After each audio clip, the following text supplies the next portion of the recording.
everyone, welcome to Consistently Weird, a podcast created by Matosinhos.Tech that is considered by many one of the coolest and probably the weirdest tech communities here in Portugal. I am Matilde Arjiz, I'm 22, I work as a process engineer in a robotics company, and I've started into this professional world for about 2 years now. And the truth is that since day one, I have so many questions about this world, and I have the biggest pleasure to ask some of these questions to Monika, that is here with me today. It is a pleasure to have you here, Monika, with me. Monika has over 15 years of experience across multinational industrial companies, and nowadays she works independently with both large corporations and startups, and her biggest goal is to help them turn financial and operational complexity into clarity and growth. So Monika, after my presentation, I want to give you the freedom to present yourself in a way that you want, who you are, what do you work on, tell me more. Okay, thank you very much for inviting me for this interview. So yes, we met in Matosinhos during one of the events organized by Matosinhos.Tech, and I'm 39. I am indeed 15 years in the manufacturing industry, also mingling with startup world. Everything what you said is truth. So finance, operation together, but very much hands-on. Okay. So I'm a person that is not working just from the top and it's giving an instruction, but it's understanding the struggle of operators on the shop floor, because I can only fix it or re-engineer the process only if I understand myself. So how does it work? So yes, this is me, and cool. I live currently in Porto, in the Porto area, and looking forward to our discussion. Cool. I have a question on where, I'm always really curious understanding where did people started. So in university, what did you study?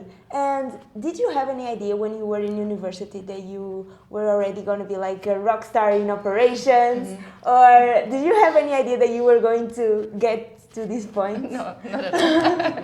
Not at all. And I think at the beginning when I struggled and I thought that this is the disadvantage, that you don't know what you want. Okay. Especially that my parents definitely wanted me to be the rock star. Okay. My mom is a teacher, so she there was a moment that we actually, I was attending the same school that she was teaching, and she knew about she knew about my note way before I knew it. So that's a crazy experience.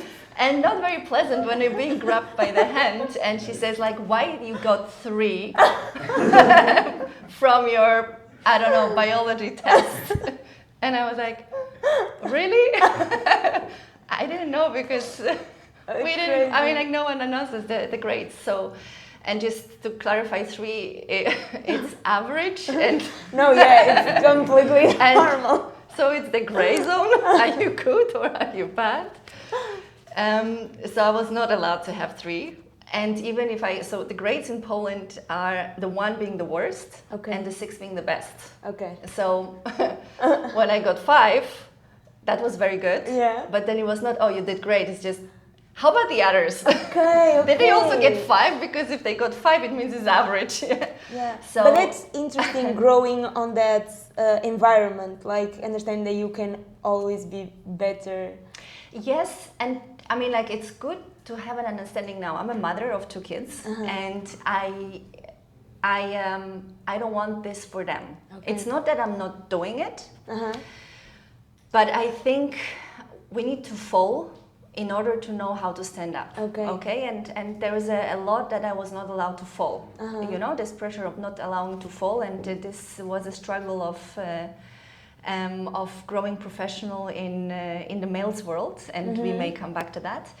But going back to your question, like, did you know that you're gonna be a leader in an industrial manufacturing environment? Of course not. I mean, I grew up in a small town where either it's good to be a doctor or it's good to be a lawyer, because you know, like, people know that they both have money and they both have respect. I didn't fit there, okay? And I felt like I didn't fit in any of those, because since I had to be good in everything, I had, you know, this feeling that I can fit everywhere. Okay, the way I was raised was very to see other people, but also not allowed inefficiency. So when so in a very simple terms, hey, if you see a trash on the floor, even if it's not yours, pick it up and put it to the bin. You know, like see things. Okay, and I think this is also very powerful when it comes to women. We see. I have a feeling that we also see more, that we get distracted very much more, and this consciousness plus this beauty of a woman. It made me really hard to choose. So I went with the flow. I said, okay, what people go, what people choose, and then it was economics. Yeah. Okay, so based on your trajectory, then you decided to choose economics for your study. Yes, I decided.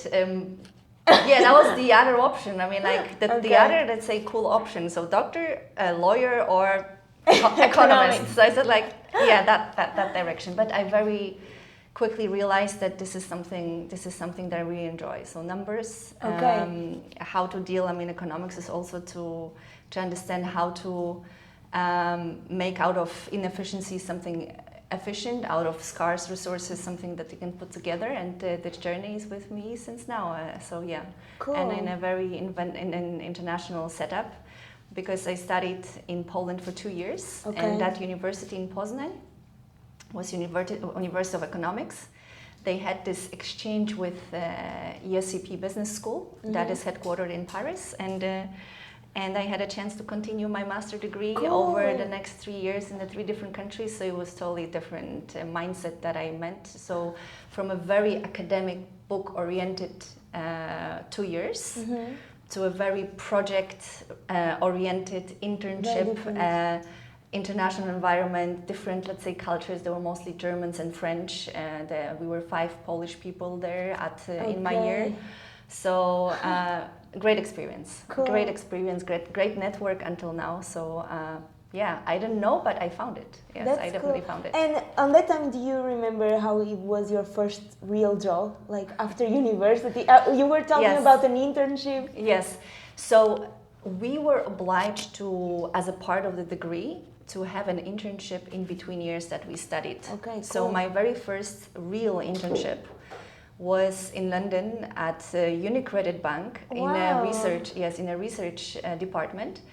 And again, like, where do you want to do your first internship? And I was like, everyone wants investment banking. And I said, okay, so I want it as well. Yes, and especially in London. And everyone, why? Because, okay, let's put another bucket. Doctor, a lawyer, investment banker. So, like, they all have money, right? So, and that business school was also, like, they were not promoting, but the students around, they all wanted to be investment bankers. Okay, so I got an internship at UniCredit for 4 months. And that was the best internship I ever had, to know that I don't want to do it. Okay, that's so cool. I absolutely don't want to do it, and I will tell you why. I mean, I participated in so-called a report on different stocks, so different companies. And we were giving a rating that the stock will increase or decrease or will stay stable. And I'm there, it's like, how can you even assess this? Like, from this beautiful building, like... You cannot even go and touch and see, right? Okay. And I said, like, this is absolutely not me. It's like having, this ball and then like, it's going to go up. And go it. No, I cannot touch it. Exactly. I cannot feel it. I cannot influence it, because when I see it is going down, take a car and go there and let's do something about it, right? So that was great, because then I was never asking for that anymore. Okay. So I learned a lot, like, how people look on the financial from outside. So purely on the numbers, like what they are looking for in order to feel comfortable if you're a good company to invest in or not in a good shape now to invest in. But I knew that my place is with the product, with the service, with the people, and not so far away from the shop floor reality. Yes. That's super cool. I'm from industrial management, and I totally understand what you're saying. And I'm really curious on understanding that you had a lot of experience into big industrial companies, but then you decided to move and work into startups. I'm really interested in understanding how was that change? What were the main differences that you saw, the challenge that you have? Tell me. It was by coincidence. When we moved to Portugal, it was a conscious decision, but it was actually the time of COVID. We actually flew in the last. That was the last plane from Warsaw to Porto, and after that, all the airports had shut down. Oh, crazy! So my husband was like, "We made it," because that was his dream. He always followed me, you know. So whenever I changed pretty regularly every 1.5 2 years. I changed the mission, I would say, because I was always, mission driven. So there's a transformation. I go, I stabilize, and there is a person that takes over that feels more comfortable when the framework is being set. Okay. And the last position I had before I was on my second maternity leave. I had an oversight. So I was a CFO of a manufacturing entity, and also I had an oversight over IT department. Okay. And imagine that we think IT emails, but you need to think IT that the machines are running, right? I mean, the data is being, let's say, passed through. And then I was like thinking, wow, what is happening there now? When no one, we cannot produce. Of course, I had contact with the factory, even if I was on maternity leave. People start to work from home. We need to rebuild the whole IT infrastructure from the beginning. And this is how I entered into this startup world, through a different angle, because then I started to be exposed to the concepts of the cloud, like AWS cloud, Microsoft. I always worked with Microsoft tools, but never thinking about Microsoft as a cloud, Azure. Then before, I always used Gmail, but I never thought of Gmail like Google Workspace and all the products that they offer. There was a crazy time to start working, because it's like in all of the sudden you work in a manufacturing place where you have to be with everyone at the time, and then everyone close. You really need to reinvent yourself in the work that you do. That's absolutely, and I'm a person that I like to work from the office. Even though I'm very good in online meetings, because I read people very well. I follow their eyes, I follow their gestures, I follow their mimic to feel if they understand, if they feel comfortable. But still, it's totally a different thing. So now I'm also flying from Porto regularly out just to build that connection. But yeah, through this IT, the cloud, I got introduced to the startup world, because then I found a product that was pretty interesting. It was called AWS Well-Architected Framework, and even if it was like what is it? But it's about driving an excellence in the cloud. So how you build your IT infrastructure in order to be resilient, open, cost efficient, and things like this. And I found that product, and through this I was talking to startups. This is like, look guys, if you need to scale, let's look through this. And this is where this started, all with the startups, to get exposed what it's there, getting absolutely out of the corporate bubble, because in corporate, at least me, you kind of focus on what it's yours inside there. Okay. But you're not much exposed to what is outside, right? Exactly. And then suddenly I see a totally different world, and I'm saying, why we do it internally? Why we build it even internally? Why we waste, money into teaching our people maybe different way of working when the product is there already? Why not to bring it in?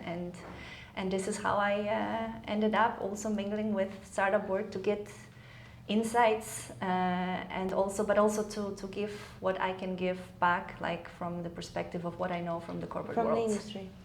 I have it's super interesting to understand. And when you move to a startup, how it was to move that idea from my question is more like, when you work in the industry, you feel like you have the problems that you are solving are starting to be a little bit more similar. Now that you move to a startup, everything is completely different. The problems that exist, the problems that you are trying to solve are completely different. And in that sense, what are the first things that when you start working in a startup that you start to try to understand? For example, I'm not explaining very well, but... No, I understand what you mean. I understand, okay. So I can take over now. Okay. It's not different. Okay. It's nothing different. And I think this is my message, and this is where I come across like weird. So talking about weird here, right?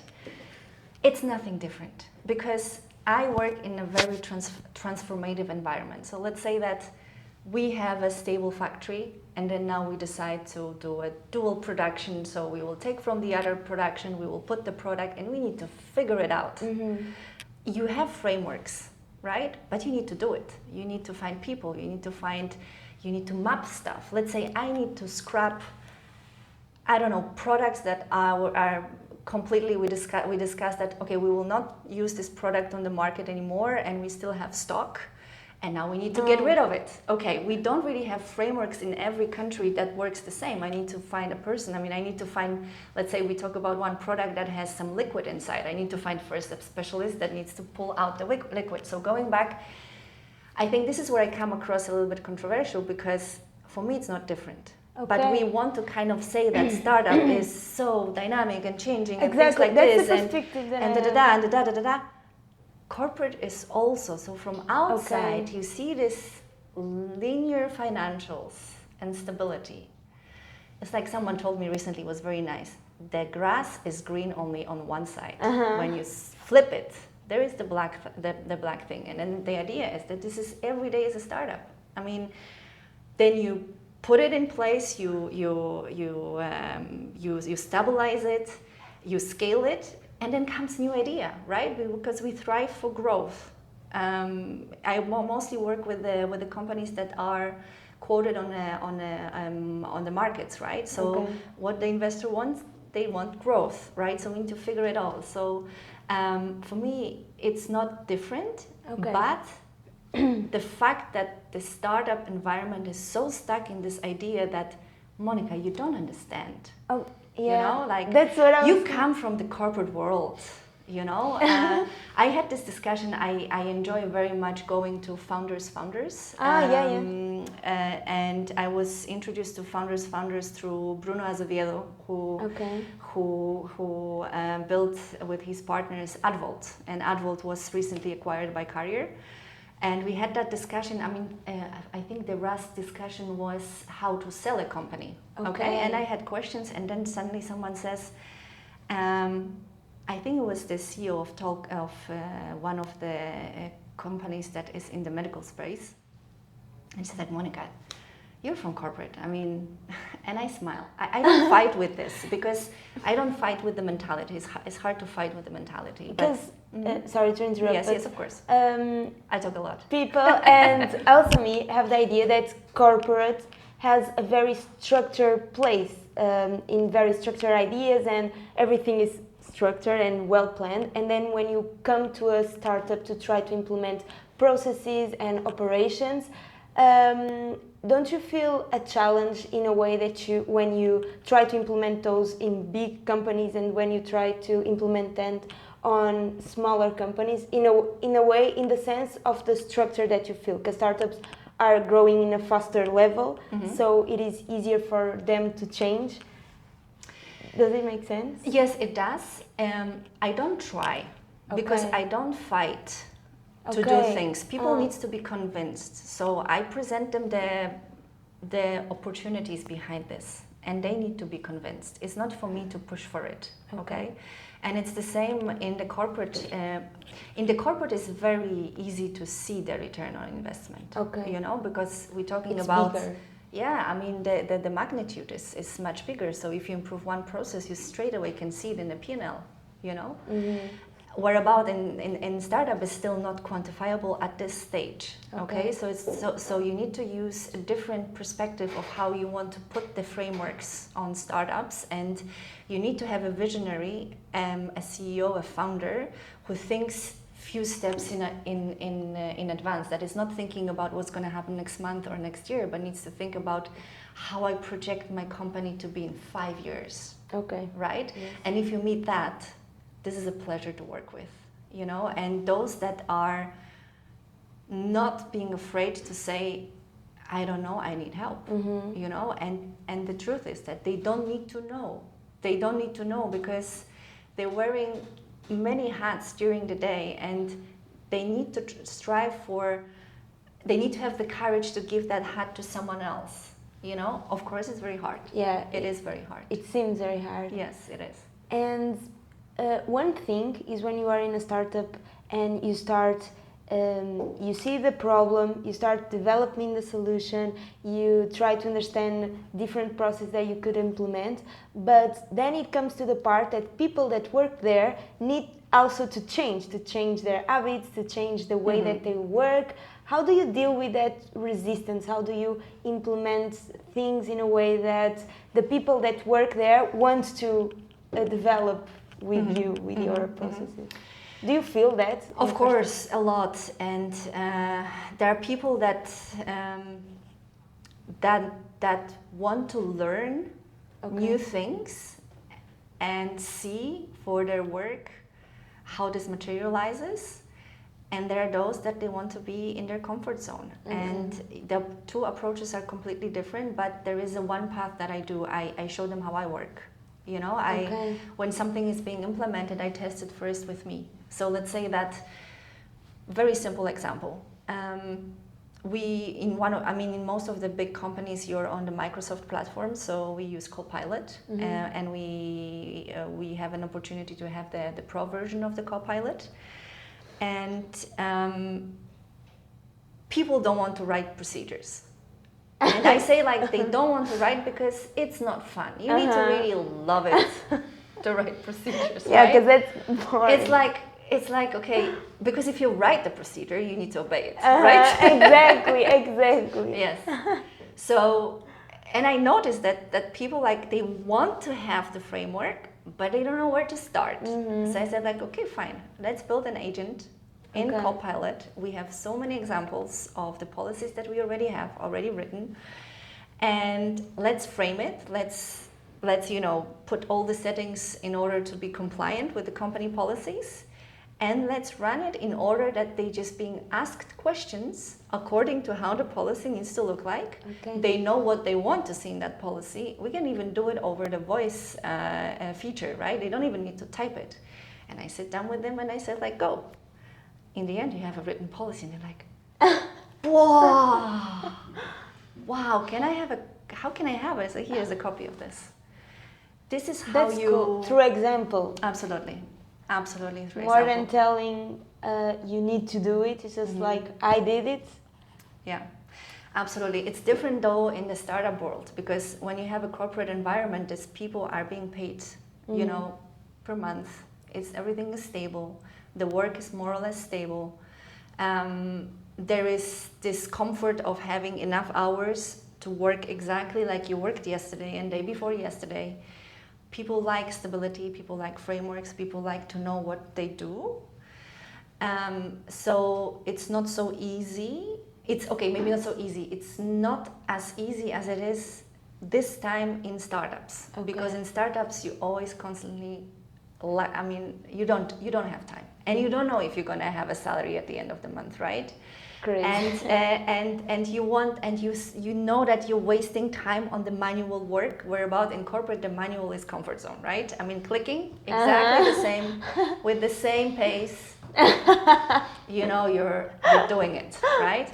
What about in startup world, you're stressed. It's like, man, I could see this customer now, but I need to click through, I could call, I don't know, the marketing agency just because there's, and then I see this amazing opportunity to go to this conference, but I need to click it through. And people then get much more happy to embrace the AI tools, which are there, and there are a lot of great tools. I'm a huge fan, for example, of Claude Cowork. The whisper flow. I barely. I'm a person that writes, but then after that, I don't need to type it. I just talk and I build my frameworks and notes through the tools, and startup here 1-0 to startups when it comes to implementing and being curious about the AI possibility. We don't need to talk AI. We can talk about automation first, right? Yes. About embracing automation and then playing with the AI options here. That's cool, because talking a little bit more about AI, this is now something that we use on our regular day, but it didn't start a long time ago. It's something actually very new. Do you remember the first time that you decided, okay, let's start implementing something, and what were the results that you come across? I mean, I remember, the first time I used ChatGPT, I was like sitting there, I need to call my mom. Mom, you cannot believe this, wow, I'm a person that thinks 5 steps ahead. Okay. And for me to grasp my thoughts anytime, now it's much faster for me, like even to put it in a bucket, in 2 weeks, right? I mean, blah, blah, blah, blah. Schedule this note for in 3 weeks or something like this. A game changer. A game changer when it comes to managing relationship with my sons, Okay. Hey, listen, what happened today? And I don't know, how to deal with this, And as stupid as it sounds, the recommendations are fantastic. No, yes. And meal preparation, like really on the daily work. That's cool, because your preparations. Frameworks are like on the personal and professional. Both. And now it comes to, for example, testing to, I built my accounting. So you mentioned that I'm an independent professional. So the whole accounting around, like pull the invoice from my mailbox, place it here. Then after that, rename it in this, this saves me so much time. Yes. So a game changer. Of course, like I do a lot of courses as well. So I started from one what is called AIDs, then through the Microsoft. That was a hardcore one when I need to use a Python code, and I was like, okay, I probably will not pursue the certification, but now I know if someone tells me it's complicated, I say like it's not. Okay. This is the beauty of that. I mean, we as leaders, when we need to embrace the AI, we need to understand it, right? Because you may have a different type of people coming in and it says like, this is how I want it to be. Oh, it's complicated. Oh, it's gonna take whatever. And I said, no, it's not. It means that you're not the right specialist, because I went through that course. I know how to build stuff using, for example, Microsoft Azure products, and I know it's not complicated. We built, actually, what did we build? We built something also for the CFO. Like definitely automated stuff that we built with the use of the Microsoft tools. And it was within hours. Of course, we had a trainer behind, but someone who tells me now that it's complicated, I say it's not. So I need to look for a different specialist. And suddenly say, I thought that you meant differently, Okay. So then we are speaking a different language. So yeah, it's great, but I think we need to be very, very cautious, not to lose ourselves. Yeah. You can tell a little bit more about it, because in like a 5-year time, nowadays we use those type of frameworks every day. How do you feel like in the future, what is going to be your relationship with it, like in a professional level? Going back, limiting it. Okay. Again, like we're talking, this can be a very positive experience, but it can be a very negative, something that gets you out of your task. And I think I spoke about it in a different podcast as well. You need to know what you're looking for. Of course, you can also have a task like, I need an inspiration, and you go and you explore, but you also time box it. Okay, that you're not realizing that you have half an hour, but it's been 3 hours, right? And you're just on your flow and you go. But also when you're task driven, like if you have a task to accomplish that I said like even write on the note of a paper, what are you trying to achieve, and see if the conversation that you're having with the tool that you're using is still aiming to answer that question. And box it, whatever ideas come after, you just say, okay, write it on a different paper, like it needs to be very, very conscious. Exactly. Yes. And I am aware of it. I'm definitely aware and conscious, and let's say forming my teams toward that direction, but I'm thinking also about I mean, my children, our friends' children, my kids are using Gemini as well. Like sometimes Cool. Adam is in primary school, and of course I don't know all Portuguese words. I mean, we can have a conversation, but if there is a specific word that I don't understand and he also doesn't know, then he just types to Gemini, what does it mean, this and this, and then he gets the answer and goes. So I want this to be a conscious relationship with the tool, appropriate for the age, and for them to also understand, put on the how you call it, weight. Balance. Do you want to go and play football? Do you want to go and play ride a motorbike? Or I want to be in front of something that I can talk with. Okay, so I think it's super now important that we even more push for the kids to have, to find their hobbies, to pick the hobby instead of something digital. The digital is cool, but life is cooler. That's super cool. I want to change a little bit about the topic and talking a little bit more about how it is working in male-dominated fields, and how it is like to be a woman working in this field, starting in this field, growing into this, and more than talking about the challenge, because I imagine that there are, but how do you feel as a woman? What are your values in this industry? Okay. I had very good experience when it comes to a male-dominated industry, and I need to admit it. I would never say that it was to my disadvantage. It was more to my advantage because I was a scarce resource, let's say. Okay. I was recruited by a male professional, Paul Samengo-Turner, out of the university, who was my first real mentor, and he knew that I was struggling under a female colleague. That was the first rotation that I need to do in the R&D department in finance, and she was a tougher. And if it wasn't for him, probably I would say, like, what is it? Because for me, respect is number one, right? I mean, I'm a young professional. Of course, I don't know, and I understand that they're frustrated that constantly every year the person changes, that they want stability. But come on, I mean, we need to raise someone in order to be a future manager, leader, or a great professional.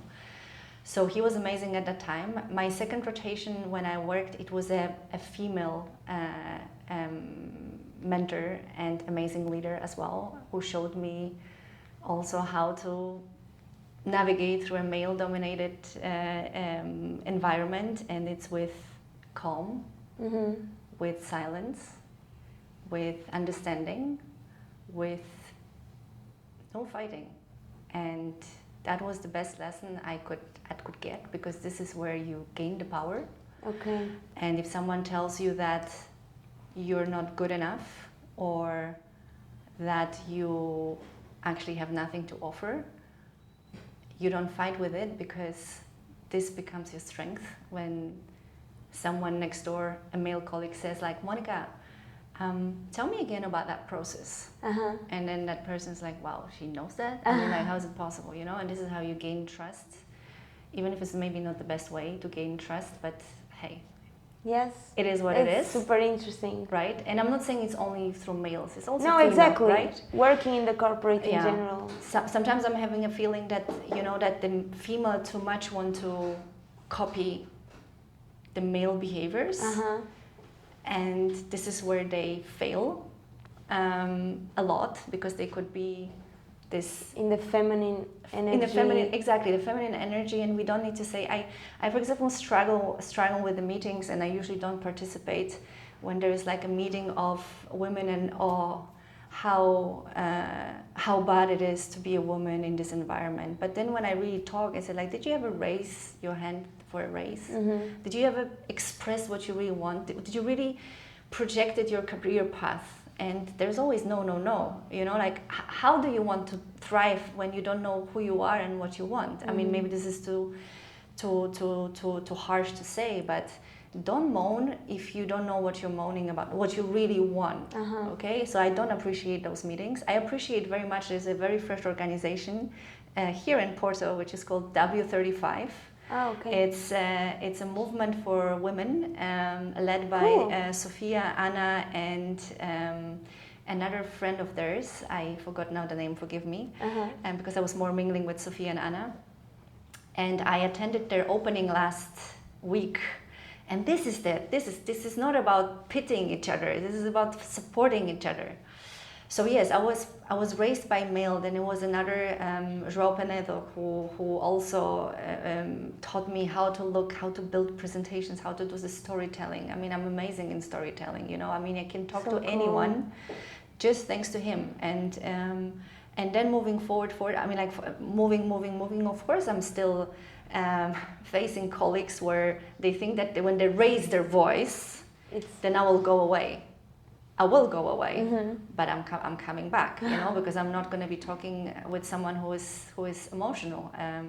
I will give them time to think through, and I will go back. And I said, I still think we need to talk because it's not like this. And recently I was asked a question, why are you black or white?